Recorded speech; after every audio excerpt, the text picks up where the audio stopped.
Assalamualaikum warahmatullahi wabarakatuh. Selamat siang semuanya, nama saya Titis Linangsari. Saya adalah salah satu dosen di program studi D4 Pengembangan Produk Agroindustri, jurusan Teknologi Industri Pertanian Politeknik Negeri Tanah Laut. Pada kesempatan kali ini, saya membuat video dengan tujuan untuk memenuhi salah satu persyaratan untuk sertifikasi dosen pada tahun 2025, yaitu pernyataan diri dosen dalam unjuk kerja Tridharma Perguruan Tinggi atau PDD UKT-PT pada aspek pengajaran.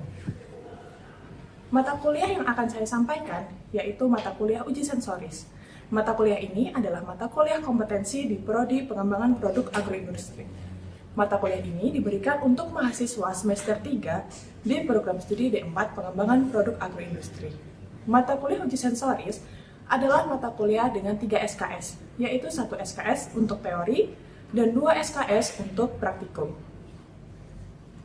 Pada mata kuliah uji sensoris, mahasiswa akan mempelajari dasar-dasar uji sensoris, jenis-jenis uji sensoris, sarana dan prasarana uji sensoris, dan cara mengolah data pada hasil uji sensoris. Adapun capaian pembelajaran lulusan atau CPL program studi yang dibebankan pada mata kuliah uji sensoris, yakni yang pertama adalah mampu berkomunikasi efektif, bekerja sama, dan memanfaatkan teknologi dalam lingkungan profesional. Yang kedua, mampu menganalisis dan merespon kebutuhan konsumen untuk mengembangkan produk yang inovatif dan sesuai dengan permintaan pasar berbasis keunggulan daerah. Dan yang ketiga adalah mampu merancang, menguji, dan mengevaluasi produk agroindustri dengan memanfaatkan metode dan teknologi yang terkini. Kemudian, capaian pembelajaran mata kuliah atau CPNK pada pertemuan keempat di mata kuliah uji sensoris yaitu mahasiswa mampu menjelaskan konsep dasar uji sensoris dengan tepat. Kemudian, untuk kemampuan akhir tiap tahapan belajar ataupun juga sub CPNK pada pertemuan yang keempat yaitu mahasiswa mampu menguraikan tentang sarana dan prasarana dalam uji sensoris dengan tepat. Untuk referensi yang digunakan, yang pertama adalah Adawiyah DR Hunaefi D untuk evaluasi sensori produk pangan. Kemudian ada juga beberapa jurnal terkait mengenai uji sensoris. Sistem pembelajaran di mata kuliah uji sensoris dilaksanakan secara sinkronus dan juga asinkronus dengan menggunakan metode pembelajaran berbasis kasus, pembelajaran berbasis proyek atau Project Based Learning atau PBL, kemudian ada juga diskusi kelompok, penugasan menggunakan Google Classroom. Metode pembelajaran pada mata kuliah ini bergantung pada setiap topik yang disampaikan setiap pekannya. Jumlah pertemuan untuk mata kuliah uji sensoris adalah 18 pertemuan. Di pertemuan ke-9, mahasiswa akan menempuh ujian tengah semester atau UTS. Dan di pertemuan ke-18, mahasiswa akan menempuh ujian akhir semester atau UAS. Untuk evaluasi pembelajaran mata kuliah uji sensoris didapatkan dari kuis, penugasan mandiri, penugasan kelompok, UTS, UAS, nilai partisipatif, dan juga nilai proyek. Demikian informasi yang dapat saya sampaikan mengenai mata kuliah uji sensoris untuk mahasiswa D4 Pengembangan Produk Agroindustri jurusan Teknologi Industri Pertanian Politeknik Negeri Tanah Laut. Berikutnya merupakan cuplikan dari proses pembelajaran yang saya laksanakan secara sinkronus tatap muka di kelas. Selamat menyaksikan.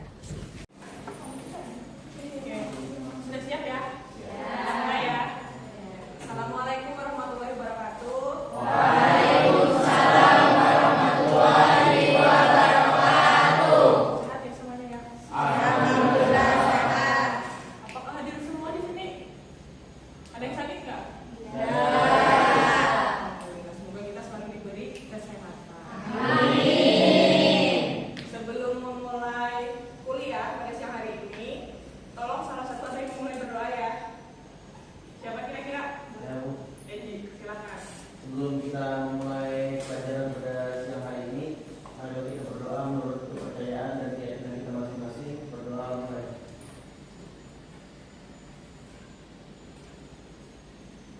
Doa selesai. Oke, terima kasih.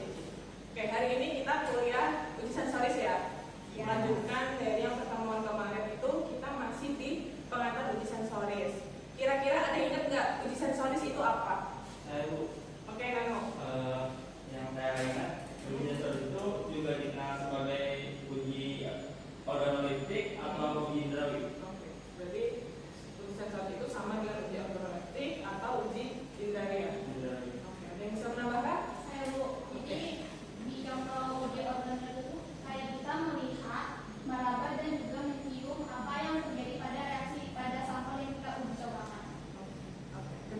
benar ya.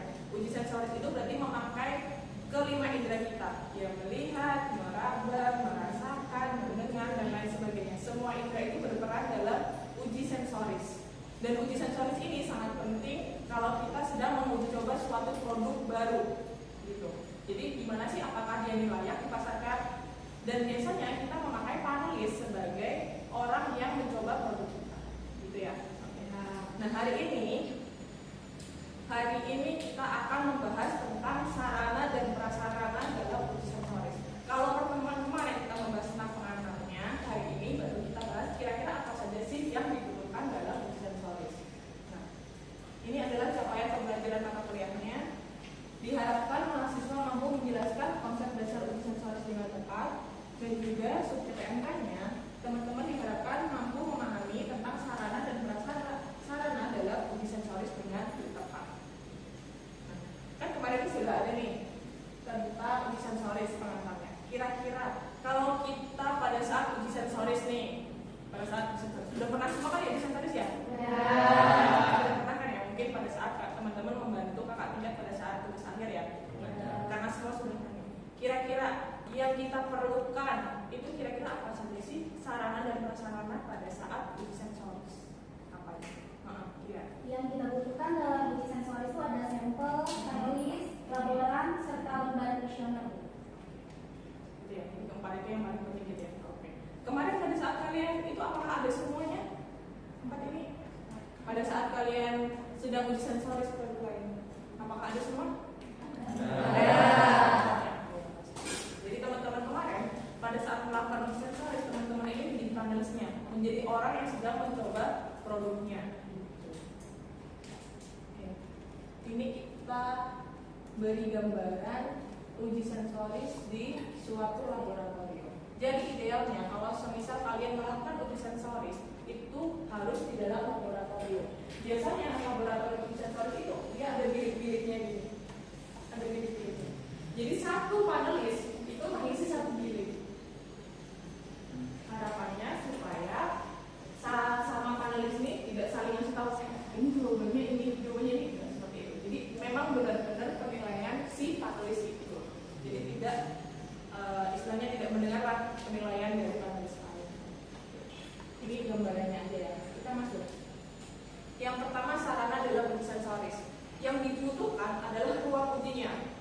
Kalau tersedia harus ada laboratorium uji sensorisnya. Jadi ruang uji ini harus tenang. Jadi nggak boleh berisik, nggak boleh bisik-bisik. Gitu ya. Sesama panelis nggak boleh saling ngomong. Kira-kira kemarin pas pada saat kalian melakukan uji sensoris ngomong nggak sama panelis lain? Benar ya? Ya. Bagus itu tadi. Nah, selain tenang, dia harus terkontrol. Maksudnya terkontrol di sini berarti ya suhunya, ruangan di sekitarnya tuh harus tenang, tidak berisik, tidak saling ngomong. Kemudian mungkin kelembagaannya dijaga, ataupun ini penerangannya itu juga harus jangan remang-remang juga. Soalnya kalau remang-remang kan teman-teman nggak bisa menilai warna, gitu ya. Terus nih ya, pencahayaan nih, ruang yang tenang dan terkontrol untuk menghindari gangguan dari suara atau bau-bau eksternal yang lain. Nah, terkontrolnya berarti harus terhindar dari sampah ya supaya nggak ada bau lain. Kemudian pencahayaannya ini harus bagus ya, supaya warnanya tadi supaya terlihat. Jadi sampelnya itu seperti apa, panelis itu bisa melihat oh sampelnya ini warna kuning nih, supaya tidak dilihat sebagai warna orange misalnya. Nah, kemudian selain ada ruang uji, ini juga harus tersedia meja dan kursi. Meja yang cukup besar untuk menampung sampel produk dan peralatan penelitian, dan kursi yang nyaman untuk panelis agar mereka dapat berkonsentrasi selama sesi. Pokoknya si panelis ini sangat dimanjakan istilahnya, supaya benar-benar fokus ke produk yang sedang dinilai. Ini contoh layout dari suatu lab uji sensoris. Jadi idealnya di lab uji sensoris antara dapur dan labnya itu terpisah. Dapur persiapan ini khusus untuk menyiapkan sampel-sampelnya. Karena kan biasanya nih, satu panelis mendapatkan satu nampan ya, yang berisi beberapa sampel, dan disiapkannya itu di dapur persiapan. Jangan di depan panelisnya baru kamu siapin. Jadi khusus menyiapkannya itu di dapur persiapan. Kemudian di sini baru ada laboratorium ujinya, terdiri dari bilik yang berisi satu panelis, satu biliknya. Kemudian ada juga ruang tunggu panelis. Supaya apa? Kok ada ruang tunggu? Supaya tidak menumpuk di laboratorium ujinya. Karena kalau menumpuk dia akan berisik, masing-masing panelis akan ngomong. Jadi harus ada ruang tunggu. Ada yang mau tanya dulu? Saya Bu, di kita kan belum ada nih laboratorium uji sensoris yang kayak gambarin keterangan tadi. Nah itu nanti saat kita melakukan uji sensoris itu biar enaknya gimana? Di sini kan memang belum ada ya lab uji sensoris. Cuma teman-teman bisa melakukan uji sensoris itu di lapangan. Karena apa? Karena lapangan itu kan memang khusus untuk pangan ya. Jadi tidak ada produk-produk lain di luar pangan. Nah, di lapangan itu silahkan teman-teman atur supaya ada daerah khusus dapur persiapannya. Kemudian ada daerah khusus untuk ujinya si panelis itu kira-kira di mana? Di meja mana? Jadi usahakan satu meja satu panelis supaya tidak ada faktor-faktor luar, nggak ada yang psikis, nggak ada yang ngobrol gitu antar panelis. Jadi walaupun kita belum tersedia, tapi kita masih bisa melakukan uji sensoris di lapangan. Gitu ya. Ini untuk yang bahan pangan. Kalau bahan lain ya silakan menyesuaikan. Itu ya. Kita lanjut. Kemudian kita lanjut sarana. Ini peralatan ujinya yang pertama harus ada sampel produk. Jelas ya, itu harus membawa sampel produk. Nggak mungkin kita uji sensoris nggak bawa sampel produk. Kemudian harus ada alat penilaiannya. Nah, alat penilaiannya ini bisa menggunakan kartu penilaian atau lembar penilaian yang berisi skala untuk menilai beberapa atribut seperti rasa, aroma, tekstur, dan juga penampilannya. Nanti di belakang kita akan melihat contoh dari lembar penilaian atau kuesionernya. Nah, selanjutnya ini ada peralatan penyimpanan dan juga kebersihan. Yang pertama kulkas atau pendingin ya untuk menjaga kesegaran sampel. Yang kedua adalah tempat penyimpanan untuk bahan-bahan yang diperlukan selama pengujian. Entah itu lemari, entah itu kulkas, entah apa, pokoknya fokus hanya untuk bahan-bahan yang akan diujikan. Jadi tidak tercampur. Terus diperlukan juga air minum, sabun, dan juga hand sanitizer untuk menjaga kebersihan panelis sebelum dan selama pengujian. Air minum ini harus tersedia karena teman-teman, kalau nanti panelis menilai beberapa produk, di saat dia sudah menilai satu produk, dia harus minum air putih dulu untuk menetralkan yang ada di mulut. Baru setelah netral mulutnya, boleh lanjut ke sampel berikutnya. Gitu. Jadi nanti teman-teman kalau jadi panelis lagi, antar sampel ini kalian harus jeda dengan minum air putih dulu supaya netral. Gitu ya, oke ya? Oke. Lanjut kita akan melihat lembar kuesioner uji sensoris. Oke, kita lihat. Mungkin teman-teman sudah pernah lihat semua ya, karena kan teman-teman sudah pernah jadi panelis. Jadi di lembar kuesioner ini yang pertama adalah nama ujinya. Di sini adalah uji hedonik. Uji hedonik ini adalah uji kesukaan panelis. Jadi teman-teman hanya menilai apakah panelis suka atau panelis tidak suka. Gitu. Ya paling tahu kemarin uji apa? Yang ini, kesukaan dia. Nah, berarti mungkin kurang lebih seperti ini ya. Kemudian di sini dituliskan nama produknya itu apa. Terus nama panelisnya siapa. Boleh inisial kalau nggak mau menuliskan nama asli. Dan juga kalian tuliskan tanggalnya itu harus real, harus nyata. Sekarang ini tanggal berapa. Kemudian di bawah sini ada instruksinya. Instruksinya ini berupa langkah-langkah kerja dari teman-teman pada saat kalian ini menjadi panelis. Jadi mulai teman-teman dihadapkan pada sampel, kemudian kalian diminta untuk mencicipi, diminta untuk menilai beberapa atribut, kemudian teman-teman akan diminta untuk minum sedikit air minum atau air putih tadi ya, supaya untuk menetralkan yang ada di minum. Kemudian kalau sudah, baru kalian mengisi di tabel ini. Di tabel ini berisi skala. Skalanya ini kalau yang tertera di sini ada 7 skala, mulai dari sangat suka dengan nilai yang paling tinggi dan juga sangat tidak suka. Kemudian di sini ada kode contohnya. Kode contohnya ini sesuai dengan sampel yang kalian sedang nilai. Ada berapa sampel? Kalau ada 3 sampel, berarti di sini juga ada 3. Kalau hanya 2 ya 2. Nah, Kemudian untuk kode sampel ini adalah kode sampel yang kalian tulis secara acak. Nggak harus 1, 2, 3, 1, 1, 1, 3. Itu adalah angka acak, terserah kalian. Supaya si panelis tidak tahu kira-kira nih yang mana sih sampel A, yang mana sampel B gitu. Harapannya itu. Jadi jangan disamakan, justru harus benar-benar acak gitu ya. Kemudian di bawah sini ada komentar dan juga tanda tangan si panelis. Gitu ya. Oke kan? Lanjut ya. Kemudian ada komponen lembar kuesioner uji sensoris ya. Seperti yang sudah dijelaskan tadi, ada judul ujinya apa, tujuan uji ini, deskripsi singkat, kemudian nama panelisnya siapa, kemudian ini misal butuh informasi demografi. Demografi ini bisa jenis kelamin, usia ataupun latar belakangnya untuk produk-produk tertentu. Contoh, susu yang untuk orang dewasa kan biasanya umurnya mulai dari 30 sampai manula misal. Nah, itu harus dituliskan usia panelisnya itu berapa. Kan nggak mungkin kita akan menilai panelisnya itu di bawah umur 30. Contoh, teman-teman yang jadi panelisnya susu untuk orang dewasa itu kan tidak mungkin ya. Masih umur 20 tapi disuruh untuk menilai itu. Jadi harus dituliskan dulu usianya itu. Tapi itu tidak semua produk harus ada usianya, tidak. Disesuaikan dengan produknya. Gitu ya. Oke, lanjut. Ini ada atribut sensoris harus dituliskan atributnya, rasa, aroma, tekstur dan juga penampilannya itu seperti apa.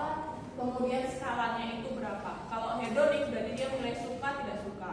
Kalau deskriptif berarti disesuaikan dengan si atributnya. Kemudian ada umpan baliknya. Kalau semisal akan ditambahkan komentar silahkan. Mungkin produknya harus ditambahkan ini, harus ditambahkan itu, silahkan dituliskan di komentar. Ini adalah contoh lain dari uji. Kalau tadi kan uji hedonik. Kalau ini contohnya dari uji dua trio sama. Ini ada nama, produknya apa, tanggalnya apa. Kemudian ini instruksinya bagaimana. Baru di sini ini ada. Kalau yang tadi kan tabel ya.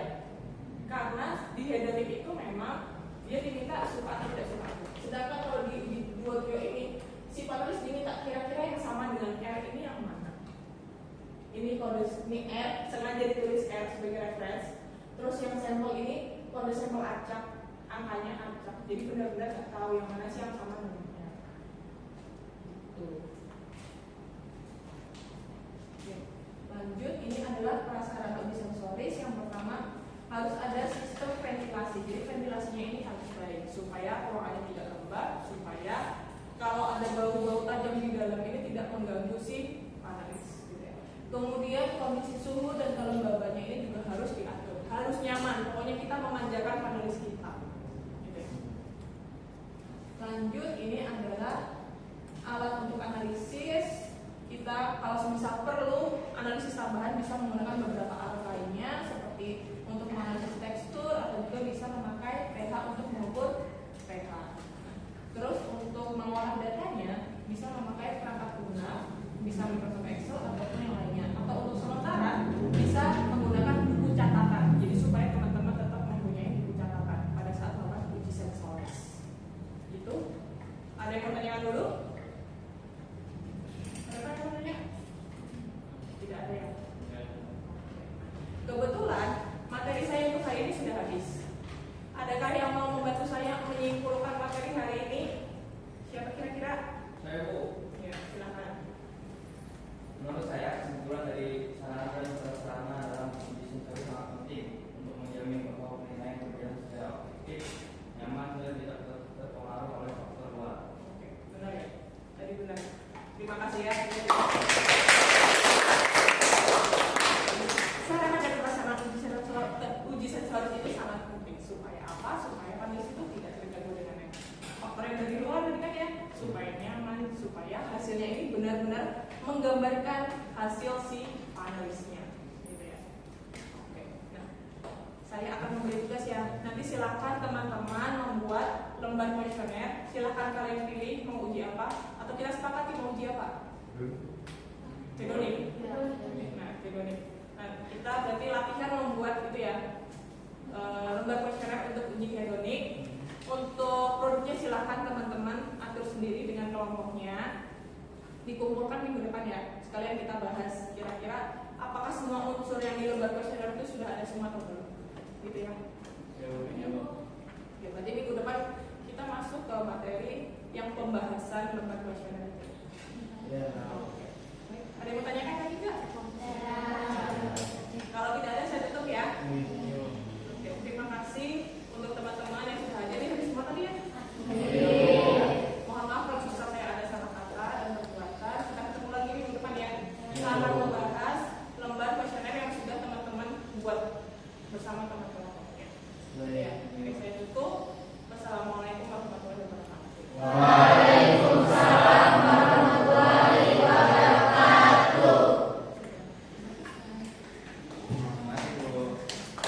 Demikian deskripsi singkat serta cuplikan proses pembelajaran di mata kuliah uji sensoris yang saya ampu di program studi D4 Pengembangan Produk Agroindustri, jurusan Teknologi Industri Pertanian Politeknik Negeri Tanah Laut. Saya ucapkan terima kasih kepada Politeknik Negeri Tanah Laut, jurusan Teknologi Industri Pertanian, Prodi Pengembangan Produk Agroindustri, serta rekan sejawat dosen dan juga rekan-rekan mahasiswa. Demikian yang dapat saya sampaikan, semoga dapat menjadi gambaran terkait proses pembelajaran yang saya lakukan. Mohon maaf bila terdapat kekurangan dan saya akhiri. Wassalamualaikum warahmatullahi wabarakatuh.